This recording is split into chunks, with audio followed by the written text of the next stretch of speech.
台南七股盐山年度的大型装置艺术疗愈雪人，2月3号上午启门来登场。虽然上午台南落着小雨，但依然吸引着袂少游客到场观赏。上午的记者会，包括台盐公司的董事长丁彦哲、芬甲南滨海国家风景处的副处长庄明豪，以及市府观光旅游局，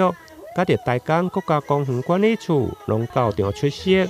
共同宣布七股盐山雪岩季的雪人装置正式来亮相。今天是我们台盐公司七股盐场的年度重头戏。每一年我们都会在新春之前设置一个装置艺术。那今年的装置艺术，我们是以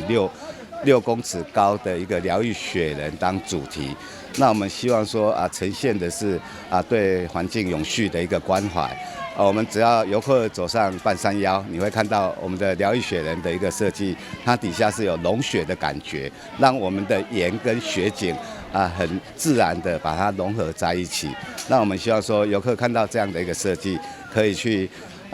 珍惜这片土地，那对环境永续的议题会更加的关心。那我们也结合现在的一个 AR 的一个设计，那我们在活动当中呢，我们可以让游客打卡，然后拍张属于自己喜欢的一个照片。大家知道我们七股其实是一个以观光为主的一个很重要的一个辖区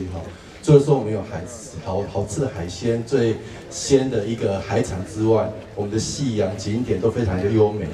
但是呢，我们台盐更担任一个很重要角色，一个领头羊的角色，每年都带动了很多人潮过来，不断的来精进我们的一些区域的观光发展能量所以说，我们台盐非常感谢董事长上任之后，再次的送给我们一支等于是说最疗愈的一个雪人过来，是不是给董事长掌声鼓励一下？台盐，